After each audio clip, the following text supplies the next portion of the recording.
Welcome back to the audiobook, and today, where I read Harry Potter and the Sorcerer's Stone by J.K. Rowling. Chapter 9. The Midnight Duel. Harry had never believed he would meet a boy he hated more than Dudley, but that was before he met Draco Malfoy. Still, first-year Gryffindors only had potions with the Slytherin, so they didn't have to put up with Malfoy much. Or at least, they didn't until they spotted a notice pinned up on the Gryffindor common room that made them all groan. Flying lessons would be starting on Thursday, and Gryffindor and Slytherin would be learning together. Typical, said Harry darkly. Just what I always wanted, to make a fool of myself on a broomstick in front of Malfoy. He had been looking forward to learning to fly more than anything else. You don't know that you'll make a fool of yourself, said Ron reasonably. Anyway, I know Malfoy is always going on about how good he is at Quidditch, but I bet that's all talk.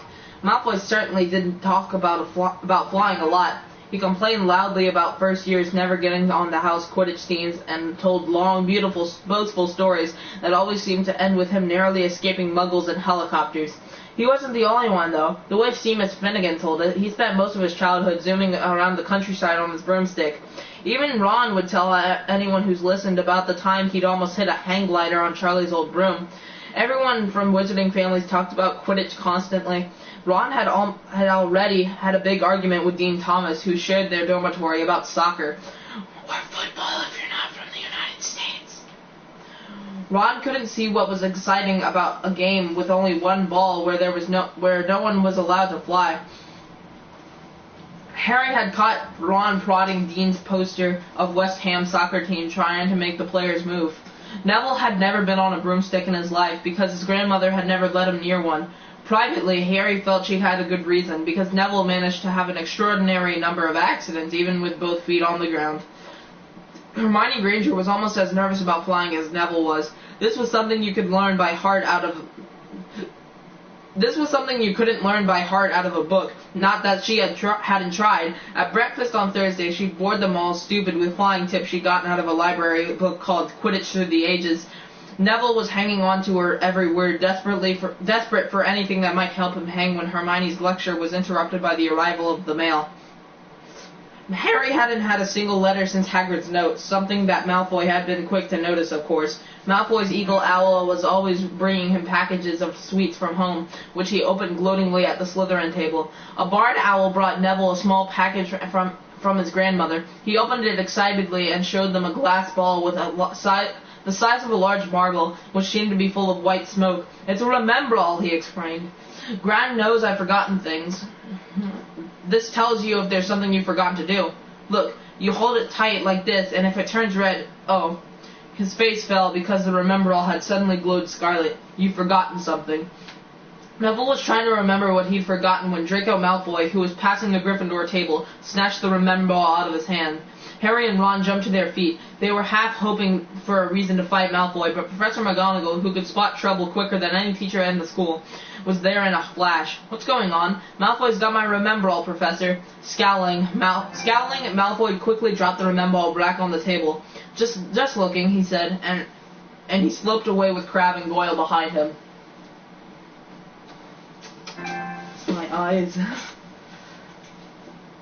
At 3:30 that afternoon, Harry, Ron, and the other Gryffindors hurried down the front steps onto the grounds for their first flying lesson. It was a clear, breezy day, and the grass rippled under their feet as they marched down the sloping lawns toward a smooth, flat lawn on the opposite side of the grounds to the Forbidden Forest, whose trees were swaying darkly in the distance.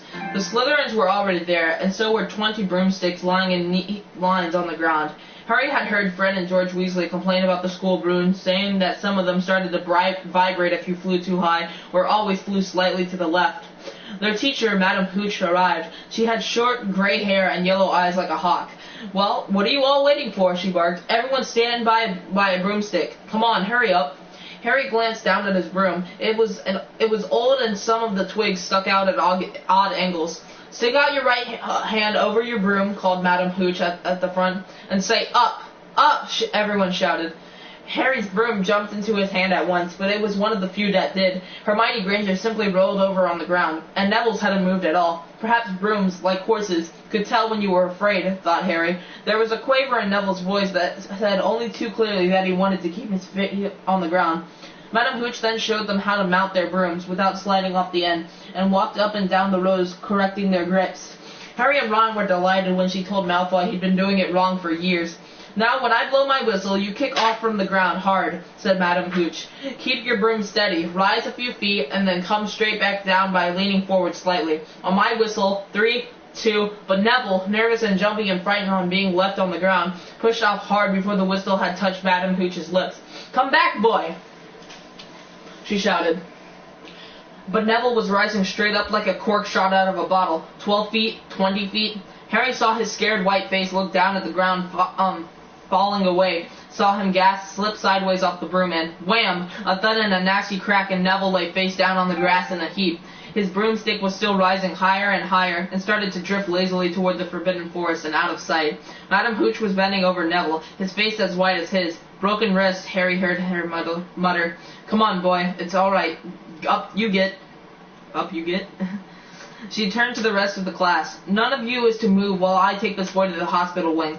You leave those brooms where they are, or you'll be out of Hogwarts before you can say Quidditch. Come on, dear. Neville, his face tear-streaked, clutching his wrist, hobbled off with Madame Hooch, who had her arm around him. No sooner were they out of earshot than Malfoy burst into laughter. Did you see his face, the great lump? The other Slytherins joined him. Shut up, Malfoy, snapped Parvati Patil. Ooh, sticking up for Longbottom, said Pansy Parkinson, a hard-faced Slytherin girl. Never thought you'd like a fat little crybaby, Parvati. Look, said Malfoy, darting forward and snatching something out of the grass. It's that stupid thing Longbottom's gran sent him. The Remembal glittered in the sun as he held it up. Give that here, Malfoy, said Harry quietly. Everyone stopped talking to watch. Malfoy smiled nastily. I think I'll leave it somewhere for Longbottom to find. How about up a tree? Give it here, Harry yelled, but Malfoy had leapt onto his broomstick and taken off. He hadn't been lying. He could fly well, hovering level with the topmost branches of an oak, he called, come and get it, Potter. Harry grabbed his broom. No, shouted Hermione Granger. Madame Hooch told us not to move. You'll get us all into trouble. Harry ignored her. Blood was pounding in his ears. He mounted the broom and kicked hard against the ground, and up he soared. Air rushed through his hair, and his robes whipped out behind him. And in a rush of fierce joy, he realized he'd found something he could do without being taught. This was easy. This was wonderful.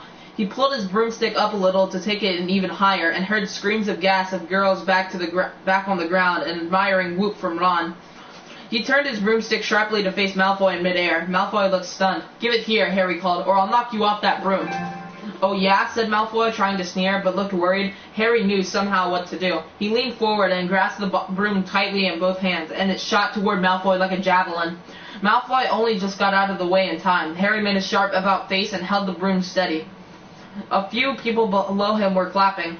No crabbing Goyle up to save your neck, Malfoy, Harry called. The same thought could have seemed to have struck Malfoy. Catch it if you can, then, he shouted, and he threw the glass ball high into the air and streaked back downward the ground. Harry saw, as though in slow motion, the ball rise up in the air and then start to fall. He leaned forward and pointed his broom handle down. Next second, he was gathering speed in a steep dive, racing the ball. Wind whistled in his ears, mingled with the screams of people watching. He stretched out his hand. A foot from the ground, he caught it, just in time to pull his broom straight, and he toppled gently onto the grass with the Remembal clutched safely in his fists. Harry Potter! His heart sank faster than he just died. Professor McGonagall was running toward them. He got to his feet, trembling. Never, in all my time at Hogwarts.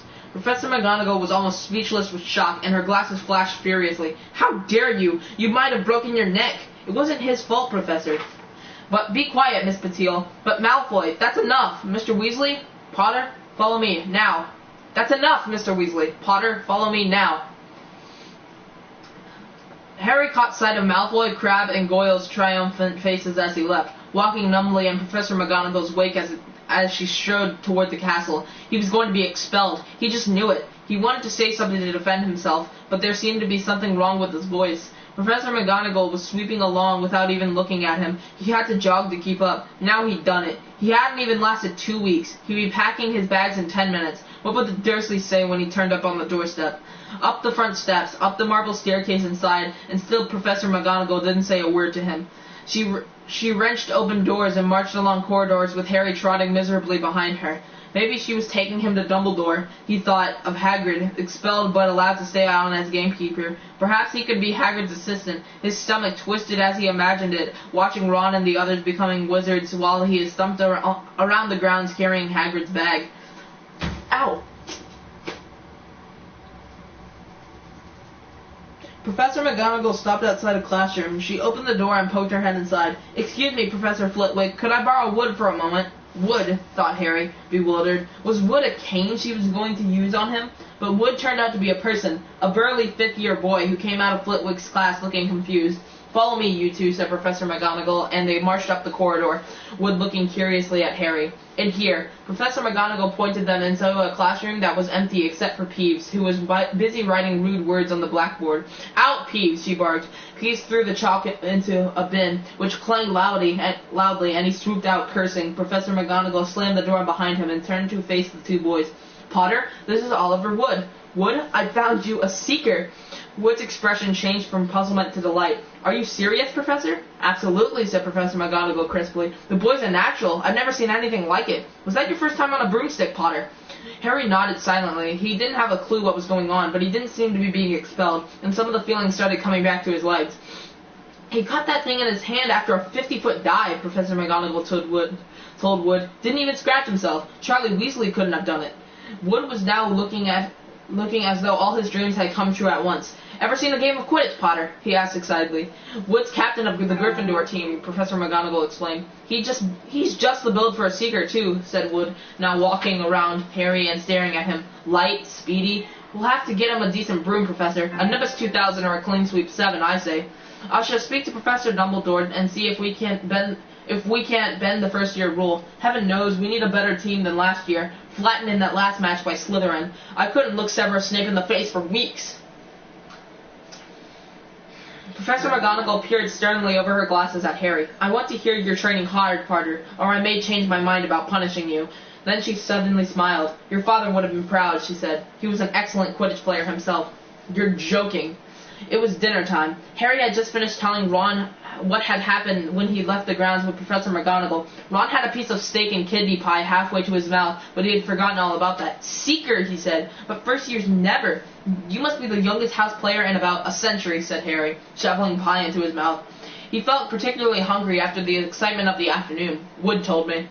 Ron was so amazed, so impressed, he just sat and gaped at Harry. "I start training next week," said Harry. "Only don't tell anyone. Wood wants me to keep it a secret." Fred and George Weasley now came into the hall, spotted Harry, and hurried over. "Well done," said George in a low voice. "Wood told us. We're on the team, too. Beaters." "I tell you, we're going to win that Quidditch Cup for sure this year," said Fred. "We haven't won since Charlie left. But this year's team is going to be brilliant. You must be good, Harry. Wood was almost skipping when he told us. Anyway, we've got to go. Lee Jordan reckons he's found a new secret passageway out at the school. Bet it's that one behind the statue of Gregory the Smarmy that we found in our first week. See ya." Fred and George had hardly disappeared when someone far less welcome turned up. Malfoy, flanked by Crab and Goyle. "Having a last meal, Potter. When are you getting the train back to Muggles?" "You're a lot braver now that you're back on the ground and you've got your little friends with you," said Harry coolly. There was of course nothing at all little about Crab and Goyle, but as the high table was full of teachers, neither of them could do more than crack their knuckles and scowl. "I take you on any time on my own," said Malfoy. "Tonight, if you want. Wizard's duel. Wands only. No contact."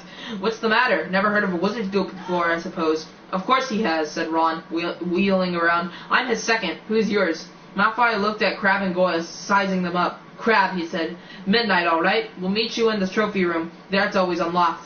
When Malfoy had gone, Ron and Harry looked at each other. What is a wizard's duel?" said Harry. "And what do you mean you're my second?" "Well, a second's there to take over if you die," said Ron casually, getting started at last on his cold pie. Catching the look on Harry's face, he added quickly, "But people only die in proper duels, with real wizards. The most you and Malfoy will be able to do is send sparks at each other. Neither of you knows enough magic to do any real damage. I bet he expected you to refuse anyway. And what if I wave my wand and nothing happens? Throw it away and punch him on the nose, Ron suggested. Excuse me?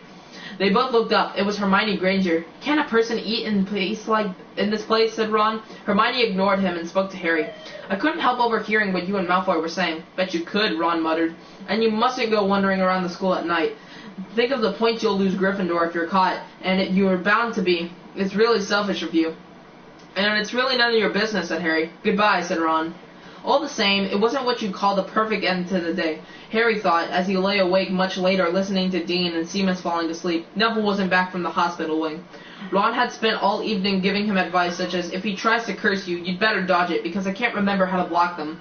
There was a very good chance that they were going to get caught by Filch or Mrs. Norris, and Harry felt he was pushing his luck, breaking another school rule today. On the other hand, Malfoy's sneering face kept looming up out of the darkness. This was his big chance to beat Malfoy face to face. He couldn't miss it. 11:30, Ron muttered at last. We'd better go. They pulled on their bathrobes, picked up their wands, and crept across the tower room, down the spiral staircase, and into the Gryffindor common room. A few embers were still glowing in the fireplace, turning all the armchairs into hunchback black shadows. They had almost reached the portrait hole when a voice spoke from the chair nearest them. I can't believe you're going to do this, Harry. A lamp flickered on. It was Hermione Granger, wearing a pink bathrobe and a frown. You, said Ron furiously, go back to bed. I almost told your brother, Hermione snapped. Percy, he's a prefect. He put a stop to this. I keep hitting my head on the back of the frame. Harry couldn't believe anyone could be so infuriating. Yeah, interfering, not infuriating. Come on, he said to Ron. He pushed open the portrait of the fat lady and climbed through the hole. Hermione wasn't going to give up that easily. She followed Ron through the portrait hole, hissing at them like an angry goose. Don't you care about Gryffindor? Do you only care about yourselves? I don't want Slytherin to win the House Cup, and you'll lose all the points I got from Professor McGonagall for knowing about switching spells. Go away. Alright, but I warned you. You just remember what I said when you're on the train home tomorrow. You're so... But what they were, they didn't find out. Hermione had turned to the portrait of the fat lady to get back inside and found herself facing an empty painting. The fat lady had gone on a nighttime visit, and Hermione was locked out of Gryffindor Tower. Now what am I going to do, she asked shrilly. That's your problem, said Ron. We've got to go. We're going to be late. They hadn't even reached the end of the corridor when Hermione caught up with them. I'm coming with you, she said. You are not. Do you think I'm going to stand out here and wait for Filch to catch me? If he finds all three of us, I'll tell him the truth. That I was trying to stop you, and you can back me up. You've got some nerve, said Ron loudly. Shut up, both of you, said Harry sharply. I heard something. It was sort of snuffling. Mrs. Norris, breathed Ron, squinting through the dark. It wasn't Mrs. Norris. It was Neville. He was curled up on the floor, fast asleep, but jerked suddenly awake as they crept near. Thank goodness you found me. I've been out here for hours. I couldn't remember the new password to get into bed. Keep your voices down, Neville. The password's pig snout, but it won't help you now. The fat lady's gone off somewhere. How's your arm? Said Harry. Fine, said Neville, showing them. Madame Pomfrey mended it in about a minute. Good. Well, look, Neville, we've got to be somewhere. We'll see you later. Don't leave me, said Neville, scrambling to his feet. I don't want to stay here alone. The Bloody Baron's been passed twice already. Ron looked at his watch and then glared furiously at Hermione and Neville. If either of you get us caught, I'll never rest until I've learned that curse of the bogies Quirrell told us about, and used it on you. Hermione opened her mouth, perhaps to tell Ron exactly how to use the curse of bogies, but Harry hissed at her to be quiet and beckoned them all forward. They flitted along corridors striped with bars of moonlight from the high windows, and every time Harry expected to run into Filch or Mrs. Norris, but they were lucky. They sped up the staircase to the third floor and tiptoed toward the trophy room. Malfoy and Crabbe weren't there yet. The crystal trophy cases glimmered where the moonlight caught them. Cups, shields, plates, and statues winked silver and gold in the darkness. They edged along the walls, keeping their eyes on the doors at either end of the room. Harry took out his wand in case Malfoy leapt in and started at once. The minutes crept by. He's late. Maybe he's chickened out, Ron whispered.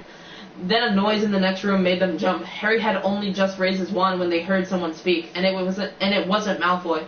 Sniff around, my sweet. They might be lurking in a corner. It was Filch speaking to Mrs. Norris. Horror-struck, Harry waved madly at the other three to follow him as quickly as possible. They scurried silently toward the door, away from Filch's voice. Neville's robes had barely whipped around the corner when they heard Filch enter the trophy room. "They're in here somewhere," they heard him mutter. "Probably hiding." "This way," Harry mouthed to the others, and petrified, they began to creep down a long gallery full of suits of armor. They could hear Filch get nearer. Neville suddenly let out a frightening squeak and broke into a run. He tripped, grabbed Ron around the waist, and the pair of them toppled right into a suit of armor. The clanging and crashing were enough to wake the whole castle. "Run!" Harry yelled, and the four of them sprinted down the gallery, not looking back to see whether Filch was following. They swung around the doorpost and galloped down one corridor, then another. Harry in the lead, without any idea where they were or where they were going. They ripped through a tapestry and found themselves in hidden passages, hurtled along it, and came out near their charms classroom, which they knew was miles from the trophy room. "I think we've lost him," Harry panted, leaning against the cold wall and wiping his forehead. Neville was bent double, wheezing and spluttering. "I told you," Hermione gasped, clutching at the stitch in her chest. "I told you." "We've got to get back to Gryffindor Tower," said Ron, "quickly as possible." "Malfoy tricked you," Hermione said to Harry. "You realize that, don't you? He was never going to meet you. Filch knew someone was going to be in the trophy room. Well, Malfoy must have tipped him off." Harry thought she was probably right, but he wasn't going to tell her that. "Let's go." It wasn't going to be that simple. They hadn't gone more than a dozen places when a doorknob rattled and something came shooting out of a classroom in front of them. It was Peeves. He caught sight of them and gave a squeal of delight. "Shut up, Peeves, please, you'll get us thrown out." Peeves cackled. "Wandering around at midnight? Ickle firsties. Naughty, naughty, you'll get us caughty. You'll get caughty. Not if you don't give us away, Peeves, please." Should tell Filch, I should," said Peeves in a saintly voice, but his eyes glittered wickedly. "It's for your own good, you know." "Get out of the way," snapped Ron, taking a swipe at Peeves. This was a big mistake. "Students out of bed!" Peeves bellowed. "Students out of bed! Down the charms corridor!" Ducking under Peeves, they ran for their lives, right to the end of the corridor, where they slammed into a door, and it was locked. "This is it," Ron moaned, as they pushed helplessly out the door. "We're done for. This is the end." They could hear footsteps, Filch running as fast as he could toward Peeves' shouts. "Oh, move over," Hermione snarled. She grabbed Harry's wand, tapped the lock, and whispered, "Alohomora." The lock clicked and the door swung open. They piled through it, shut it quickly, and pressed their ears against it, listening. "Which way did they go, Peeves?" Filch was saying. "Quick, tell me. Say please. Don't mess with me, Peeves. Now where did they go?" "Shan't say nothing if you don't say please," said Peeves in his annoying sing-song voice. "All right, please." "Nothing! Ha ha ha! Told you I would say nothing if you didn't say please. Ha ha ha!" And they heard the sound of Peeves whooshing away as Filch cursing in rage. "He thinks this door is locked," Harry whispered. "I think we'll be okay." "Get off, Neville!" For Neville had been tugging on the sleeve of Harry's bathrobe for the last minute. "What? What?" Harry turned around and saw quite clearly what. For a moment he was sure he'd walked into a nightmare. This was too much, on top of everything that had happened so far. They weren't in a room, as he had supposed. They were in a corridor, the forbidden corridor on the 3rd floor. And now they knew why it was forbidden. They were looking straight into the eyes of a monstrous dog, a dog that filled the whole space between ceiling and floor. It had 3 heads, 3 pairs of rolling mad eyes, 3 noses twitching and quivering in their direction, 3 drooling mouths, saliva hanging in slippery ropes from yellowish fangs. It was standing quite still, all 6 eyes staring at them, and Harry knew that the only reason they weren't already dead was that their sudden appearance had taken it by surprise. But it was quickly getting over that. There was no mistaking what those thunderous growls meant. Harry groped for the doorknob. Between Filch and death, he'd take Filch. They fell backwards. Harry slammed the door shut, and they ran. They almost flew back down the corridor. Filch must have hurried off to look for them somewhere else, because they didn't see him anywhere, but they hardly cared. All they wanted to do was put as much space as possible between them and that monster. They didn't stop running until they reached the portrait of the fat lady on the 7th floor. "Where on earth have you all been?" she asked, looking at their bathrobes hanging off their shoulders and their flushed, sweaty faces. "Never mind that. Pig snout, panted Harry, and the portrait swung forward. They scrambled into the common room and collapsed, trembling, into armchairs. It was a while before any of them said anything. Neville, indeed, looked as if he'd never speak again. "What did they think they're doing, keeping a thing like that locked up in a school?" said Ron finally. "If any dog needs exercise, that one does." Hermione had got both her breath and her temper back again. "You don't use your eyes, any of you, do you?" she snapped. "Didn't you see what it was standing on?" "The floor?" Harry suggested. "It wasn't looking at its feet." "I wasn't looking at its feet. I was too busy with its heads." No, not the floor. It was standing on a trapdoor. It's obviously guarding something. She stood up, glaring at them. I hope you're pleased with yourselves. We could have all been killed, or worse, expelled. Now, if you don't mind, I'm going to bed. Ron stared after her, his mouth open. No, we don't mind, he said. You'd think we'd dragged her along, wouldn't you? But Hermione had given Harry something else to think about as he climbed back into bed. The dog was guarding something. What had Hagrid said? Gringotts was the safest place in the world for something you wanted to hide, except perhaps Hogwarts. It looked as though Harry had found himself where the grubby little package from Vault 713 was.